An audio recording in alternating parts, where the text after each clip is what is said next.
Investigo en temas vinculados a inteligencia artificial, redes neuronales y machine learning. Bueno, yo voy a comenzar la charla, va a seguir mi colega Pablo Coyuta. Yo lo que voy a hacer es una introducción con respecto a qué son las redes neuronales. Bien, y cómo se pueden aplicar en electrónica de potencia. Para empezar, voy a empezar contando un poco dónde se ubica dentro de lo que es machine learning las redes neuronales. Perdón, debería... Aquí está. Para lo cual les voy a contar un poquito solo para enmarcar dentro de las disciplinas de la ciencia dónde se encuentran las redes neuronales, y básicamente tenemos como primera medida el conjunto de preguntas que responde la inteligencia artificial. Básicamente la inteligencia artificial responde, intenta responder 4 preguntas, que es que si una máquina puede pensar como un ser humano, actuar como un ser humano, pensar de forma óptima o actuar de forma óptima. Esas son las 4 preguntas típicas. Después, cómo se resuelven y qué tecnología las resuelve son, digamos, son distintas disciplinas. De hecho, podría ser una memoria toda cargada con datos que me dice en base a estados actuales cuál es el próximo estado. O sea, definitivamente memorizar todas combinaciones posibles. Eso ya podría ser una solución de inteligencia artificial. Al comienzo del intento de dar respuesta a estas preguntas, básicamente hubo 2 enfoques. El de inteligencia artificial simbólica. El enfoque de inteligencia artificial simbólica básicamente lo que quiso hacer es diseñar una lógica proposicional blanda ante la cual uno no utiliza la lógica de tercer excluido, sino que lo que hace es, a partir de algunas premisas blandas, como diciendo hoy hace bastante calor y yo estoy bastante transpirado, entonces es muy probable que me dé un chapuzón en el mar, donde el grado de pertenencia, si hace calor o no, no es 1 o 0, no es una pertenencia completa o totalmente incompleta, sino que puede ser parcial. En base a eso se establecen reglas de razonamiento lógico y se llegan a algunas conclusiones que podrían llegar a ser ciertas o no, y el grado de certeza es variable. Por otro lado está el enfoque conexionista. Esta gente dijo, bueno, si queremos pensar como un ser humano, lo que podríamos hacer es modelar matemáticamente una neurona, y en base a modelar matemáticamente una neurona, luego interconectarlas y ver qué mecanismos podemos utilizar para que el comportamiento de cada una de esas neuronas individuales sea tal que en conjunto de la interconexión la red o ese grafo interconectado de neuronas haga lo que yo quiero que haga. Bien. Dentro de lo que es el enfoque conexionista se destacan los algoritmos del tipo Machine Learning.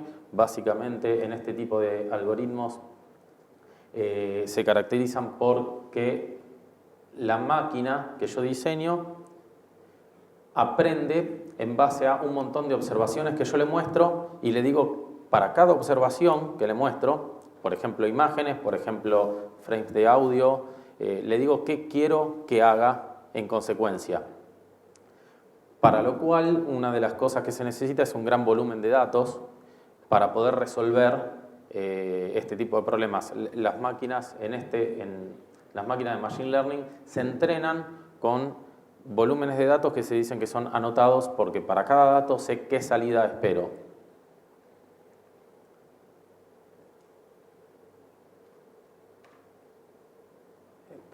Ahí está. Dentro de lo que es Machine Learning hay un grupo de herramientas en particular que se corresponden con esta lógica de entrenamiento, que se llaman redes neuronales, y básicamente lo que se hace es se modela matemáticamente, como dije antes, el comportamiento de una neurona, y luego se realiza la interconexión. ¿Cómo Entonces, acá tenemos distintas neuronas, y acá se ve cómo cada una está conectada con otra. El comportamiento matemático de cada una de las neuronas puede variar, y lo vamos a estudiar en unos minutos. Una cosa es que en general el tipo de conexionamiento es por capas y el tipo de problemas que uno tiene para entrenar este tipo de redes es distinto de acuerdo a si la cantidad de capas es pequeña, con pequeña me refiero a entre 2 y 3 capas, 4 a lo sumo, o si uno quiere interconectar un gran número de capas. Con un gran número me refiero hasta cientos. Los mecanismos, técnicas y cuidados que hay que tener son distintos y es por eso que cuando uno habla de un gran número de capas se habla de aprendizaje profundo o deep learning. El tema con Deep Learning es que la capacidad computacional que hay que tener para entrenar este tipo de modelos es muy grande porque hay que hacer muchísimo cálculo y por otro lado, como la cantidad de parámetros puede ser terriblemente grande, la cantidad de datos que necesito para poder hacer una estimación de baja varianza de esos parámetros es muy grande. Por supuesto, como la cantidad de datos que hacen falta para hacer esa estimación es muy grande, el hecho de que haya emergido lo que es Big Data, eso nos permite a los que trabajamos en Machine Learning que hayan grandes volúmenes de datos disponibles para entrenar modelos de gran cantidad de parámetros. Entonces, es por esto que con el surgimiento de Big Data se hizo posible, y conjunto al aumento de la capacidad de cálculo a través de GPU, se hizo posible que modelos que existían solamente en un marco teórico se puedan entrenar y utilizar satisfactoriamente.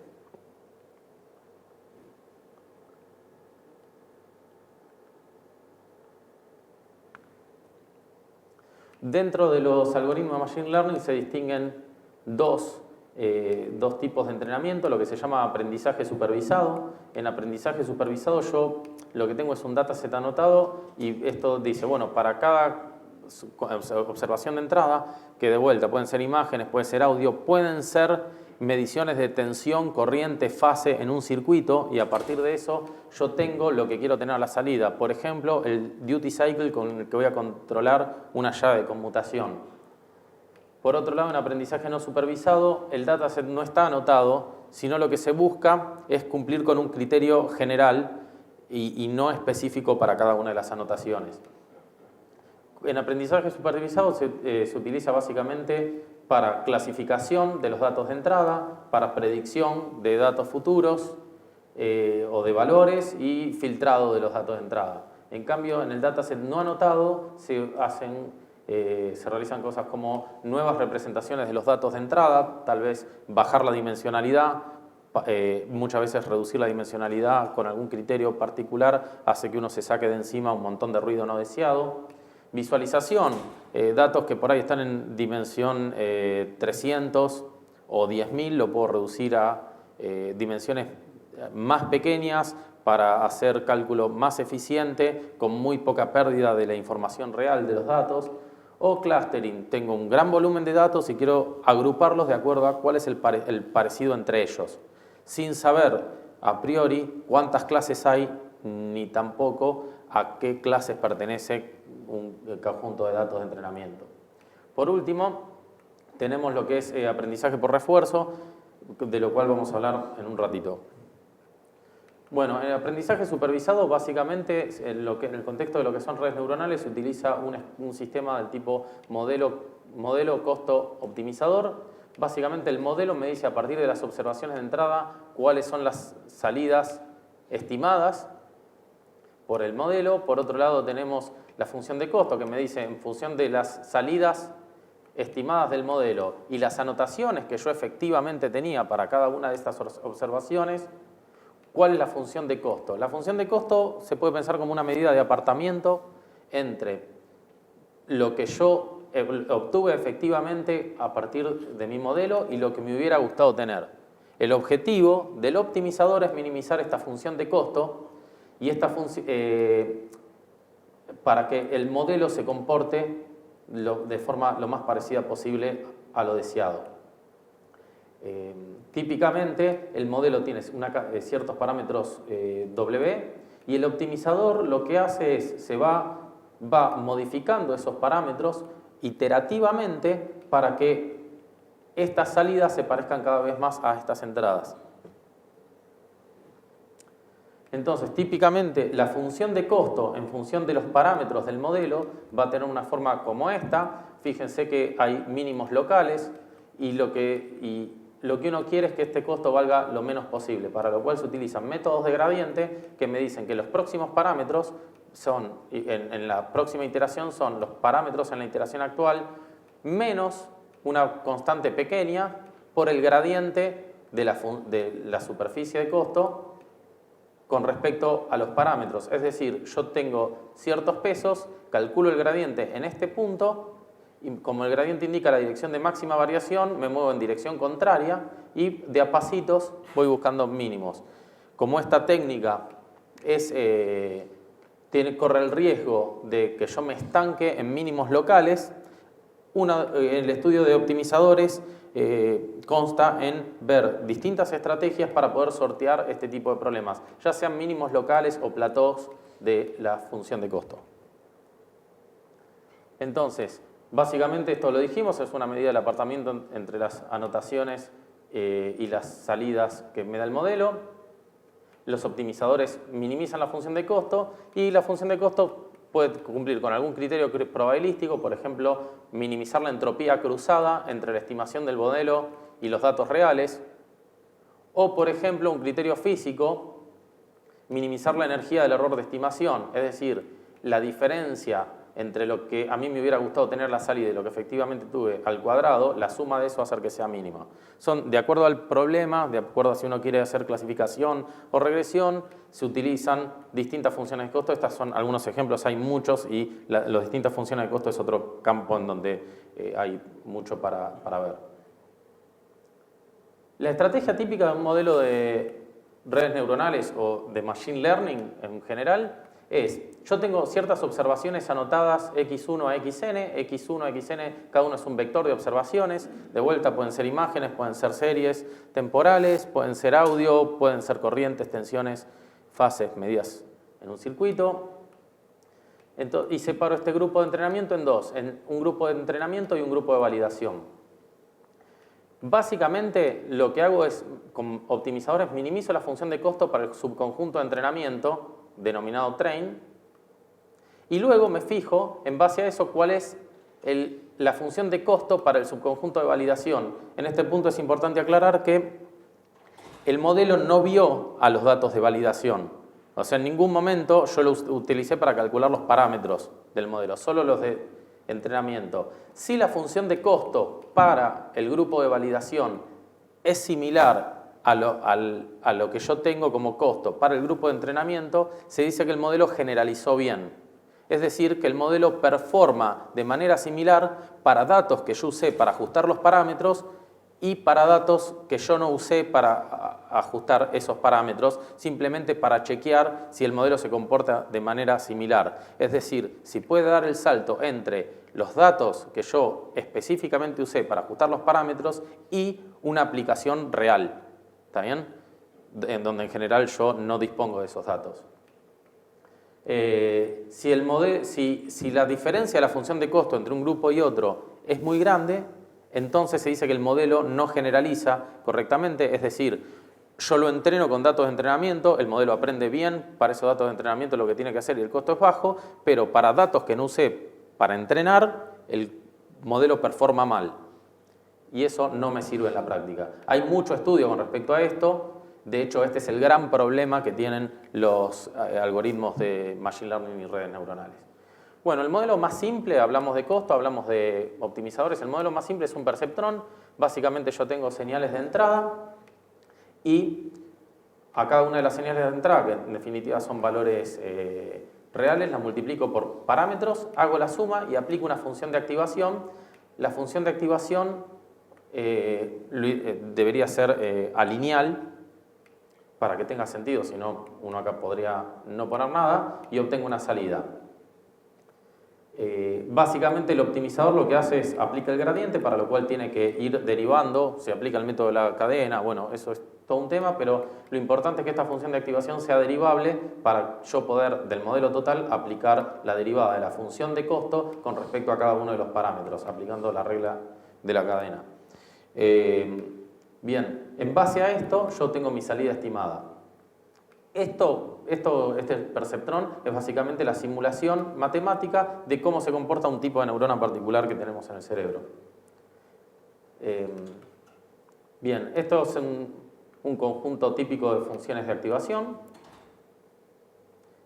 Fíjense acá, bueno, sigmoidea, Lick y Relu, dependiendo de la aplicación, cada una de estas funciones se utiliza más o no se utiliza.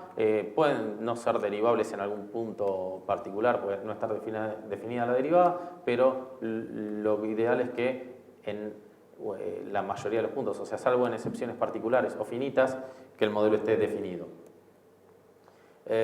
Un ejemplo es, por ejemplo, yo tengo variables eléctricas, tengo el duty cycle de una llave, y D es el valor de duty cycle óptimo para, que a mí me gustaría tener calculado analíticamente de acuerdo a algún criterio para cada vector de tensiones, corrientes y fases de entrada. Entonces, yo tengo estos datos para entrenamiento y después para validación para comparar que también funcionó mi modelo. Bien, el perceptrón es muy sencillo, en general es insuficiente para modelar dinámicas complejas, entonces se interconectan perceptrones para,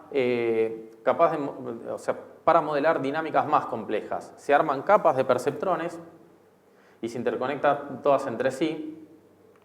Y básicamente el optimizador en este caso debería poder calcular el gradiente de la función de costo con respecto a cada uno de los parámetros de cada una de las capas. Fíjense que acá tengo un perceptrón y acá tengo una capa de perceptrones, otra capa de perceptrones y otra capa de perceptrones. Estas son las entradas, bueno, la cantidad de entradas debería coincidir con la dimensionalidad de los datos y la salida debería coincidir con la cantidad de parámetros que yo quiero estimar. La cantidad de valores que yo quiero predecir. Típicamente el tamaño de una red de este tipo se mide con la cantidad de unidades que hay y la cantidad de capas ocultas que hay. Cantidades de unidades por capa y cantidad de unidades de capas ocultas. Las ocultas son las que no son ni de entrada ni salida. Un ejemplo típico de este tipo de red fully connected son estas redes, por ejemplo, para clasificación de imágenes. Yo podría utilizar una red que tenga, hay un dataset típico que son 70.000 imágenes de números escritos a mano tomados de cartas del USPS de Estados Unidos, o sea que son todos dígitos del 0 al 9, son imágenes 28 por 28 píxeles que yo puedo desdoblar y quedarme con un vector de 784 que es 28 por 28, pongo los píxeles a la entrada, conecto los valores de los píxeles de entrada a un grupo de perceptrones. Acá la función de activación fue omitida. La función, perdón, me quedé sin batería acá. La cantidad la función de activación fue omitida, pero está dentro de este cálculo que hace cada uno de estos circulitos. Y lo que voy haciendo es propagar la entrada hacia la salida, ¿sí? Y en la salida acá voy a tener 10 unidades porque voy a querer que la red detecte si el dígito fue un 0, un 1, un 2, así hasta un 9. La cantidad de parámetros de este modelo aproximadamente es 784 por 128, ¿sí? Porque tengo que interconectar todas las entradas a todas las unidades de la primera capa, más 128 por 64, lo mismo acá, y si uno extiende el razonamiento y hace la suma, da 110.000 parámetros. Puede ser un número muy grande de parámetros a estimar, siendo que el dataset que uno tiene es de 70.000 muestras. Entonces, la varianza de la estimación puede ser muy alta y lo que se hace para reducir la cantidad de parámetros es ver cómo puedo, o sea, de qué conexiones puedo prescindir. Para lo cual, hay otros tipos de capas que se definen, que ya no son las fully connected, sino que se utilizan técnicas convolucionales. ¿Sí? Básicamente, en vez de conectar todo con todo, yo, si sé que mis datos de entrada van a tener algún tipo de vínculo en cuanto a lo que es una serie, puedo hacer una convolución por un pequeño kernel y eso que me dé las salidas. O sea, luego que hago la convolución, aplico las funciones alineales a cada uno de los valores de salida de la convolución y eso me da mi salida y eso lo puedo hacer capa por capa. En ese caso, la cantidad de parámetros es la cantidad de elementos dentro del kernel de la convolución. En el caso de que yo trabaje con series temporales, datos seriados, textos, etc., la convolución se hará en una dimensión. En el caso de que yo trabaje con imágenes, se utilizan convoluciones bidimensionales y se utilizan datos estructurados tridimensionalmente. Por ejemplo, resonancias, se hacen convoluciones tridimensionales. Particularmente, como la convolución mide interacción lineal entre elementos, básicamente en el caso de que uno quiera medir algún tipo de interacción no lineal entre elementos, lo que se utilizan son otro tipo de redes que se llaman redes recurrentes. Solo las quiero mencionar porque son muy importantes, no voy a profundizar más que eso, ni tampoco voy a profundizar en redes convolucionales, pero la reducción de parámetros, el hecho de generar capas con menos cantidad de parámetros que acoten la cantidad de soluciones posibles, pero que la acoten a un espacio donde siga estando la solución deseada para mi problema, es uno de los problemas típicos dentro de Machine Learning y en particular dentro de lo que es redes neuronales. Por último, mencionar lo que es el aprendizaje por refuerzo. Para lo que es aprendizaje por refuerzo, se utilizan redes neuronales, pero la forma de entrenarlas es distinta. No voy a entrar en detalle con respecto a eso, pero sí para lo que es electrónica de potencia es muy útil, así que voy a mencionar cómo es la dinámica del aprendizaje por refuerzo. Básicamente uno tiene un agente que es capaz de tomar decisiones sobre un ambiente, y por cada decisión que uno toma, por cada acción, que uno realiza sobre el ambiente que está en un estado, en un instante t de tiempo, s sub t, cambia a un estado s sub t más 1, ese estado yo lo puedo observar y producto de esa acción que tomé, yo puedo obtener una recompensa. Un ejemplo típico de esto es un videojuego, ¿sí? El estado puede ser cómo está la pantalla en este momento. La recompensa puede ser si yo, producto de esa acción que ejecuté, obtuve algún punto o no. Y la acción, lo que puede ser es, si yo apreté para arriba, para abajo, izquierda, derecha, saltar o disparar. Entonces, en base a eso, yo voy cambiando el estado. El estado yo lo puedo medir porque puedo medir la pantalla de alguna forma con redes convolucionales e ingresarlo en mi sistema. Y en base a eso obtener una recompensa. ¿Cuál es la idea de todo este sistema? Bueno, que la red neuronal tome una decisión que sea en función de maximizar la recompensa acumulada entre el estado actual y n estados a futuro. No solo quiero tener la máxima recompensa producto de esta acción en este momento, porque por ahí eso me limita el camino en una dirección y por ahí si yo tomo una dirección peor con respecto a la recompensa actual que voy a recibir, por ahí en esta iteración es peor, pero por ahí en n iteraciones el acumulado es mayor y eso es lo que estoy buscando. Y este tipo de problema, donde el estado varía de acuerdo a cómo yo interactúo con el ambiente o con el sistema, hay problemas que se resuelven muy bien con aprendizaje por refuerzo. Es simplemente plantear el problema para que sepan, porque en electrónica de potencia esto tiene muchísima aplicación, simplemente que esto se puede hacer. Le cedo la palabra a mi compañero Pablo Coyuta. Bueno, yo voy a tratar rápidamente de darles un pantallazo de los ejemplos que se ven en electrónica de potencia respecto de la aplicación de redes neuronales. Y empecemos por lo más fácil, convertidor de tensión simple, modelado ahí por llaves, y una modulación por espacio de estados, o modulación vectorial. Este tipo de modulaciones requiere cálculos que no son complejos, pero que son intensivos en cómputos. Básicamente hay que encontrar, haciendo la transformada de la referencia que uno quiere generar, pasarla al espacio de estados alfa, beta, 0, encontrar cuál es el ángulo, digamos, en esa representación de 2 dimensiones en alfa, beta, y dentro de cada uno de esos estados actuar y hacer cálculos diferentes en función de lo que querramos hacer. Típicamente esto requiere cálculos de ese estilo, digamos, eso es para el sector 1, los duty cycles que tendríamos que aplicar en cada llave, y en función del sector, ya sabemos, habría que determinarlos y colocarlos en distintas formas. Entonces, requerimos cálculos de esos que, si bien no son complejos, llevan un tiempo computacional y en cada uno de los 6 sectores cambia el cálculo. Entonces, tendríamos que encontrar en el sector, hacer los cálculos y después aplicar la cuenta y finalmente llevar esa señal a las switches para hacer algo. Bien, esto en el año 2013, por ejemplo, fue resuelto usando una capa de entrada, 15 nodos internos y 3 de salidas, donde en realidad los 3 nodos de salidas básicamente eran los duties de A, de B y de C, y el nodo de entrada era el ángulo, ¿sí? Y en el medio se hacía una cuenta matemática para incorporar el índice de modulación y obtuvieron exactamente los mismos resultados con modulador SPWM. Obtuvimos los mismos, o sea, esto es una situación que está resuelta en el ambiente de la electrónica, o sea, hay que hacer una cuenta, es levemente complicada, pero se puede hacer, pero con una red neuronal de 3 capas se obtuvo más o menos lo mismo, de hecho diría exactamente lo mismo.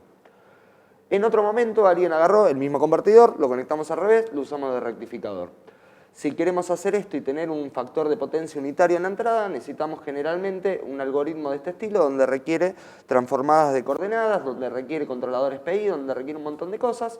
Y en este caso en particular usaron también una estrategia de redes neuronales para reemplazar la parte del modulador de espacios de estado, de vectorial.